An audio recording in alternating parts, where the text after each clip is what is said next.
Welcome to my personal tour of Gothic by Design at the Met Museum of Art in New York. This is a new exhibit geared solely towards Gothic architecture, and its focus is all the surviving parchment drawings of cathedral designs. Most drawings from before the 1300s were lost to time.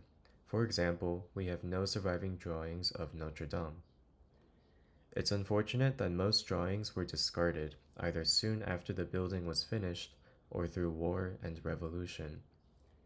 I wouldn't be surprised if they were thinking, oh, this building is enormous, and its last design was clearly the most perfect one, so why bother keeping the drafts of older designs? Why would they ever need this yellowing piece of parchment when they have this gigantic building to look at? We know that this was partly their mentality because of a document called the Rans Palimpsest. It's a parchment that supposedly contains an earlier version of Reims Cathedral, the cathedral of coronations. But it was clearly deemed unnecessary to preserve, so it was actually partly erased and then written over. From a modern art history perspective, it's very easy to feel frustrated and disappointed over how many drawings could have survived if they had just taken better care of them. We could have studied how ideas and fashions changed over time with much more clarity. Which cathedrals were designed as a whole rather than in parts? We could also get a much better idea about which designs were approved and which were rejected, and maybe even why. But they didn't have an evolutionary or archival perspective back then, nor did they necessarily think they were going to be the subject of intense historical research in the 21st century.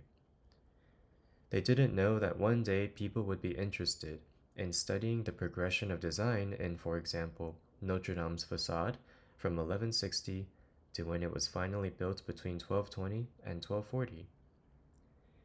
But cathedrals that were built a little later, like Strasbourg, were built at a time when workshops were finally starting to realize the importance of keeping drawings rather than discarding them.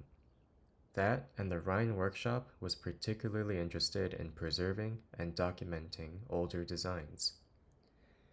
So that may be why for cathedrals like Strasbourg and many German churches we have many more surviving drawings. The French Revolution and the many wars in English history and European history probably did much to destroy many of the parchments that did survive. Nevertheless, the ones that do survive are breathtaking in their complexity and magic. I myself can't help but imagine how different Europe would look if at least some of these truly fantastical designs had made it into stone. My favorite is probably the freestanding monument of Christ praying on the Mount of Olives by Matthias Boblinger around 1474. It's one of the most fantastical Gothic structures I've ever seen, and it really fits into the much wider trend of medieval people putting canopies on everything. It's like they saw the universe as one big Gothic structure, and the Gothic canopy was their unique contribution to the aesthetics and feeling behind the stories of the Bible. A mystery, a massive spiderweb of design and creation.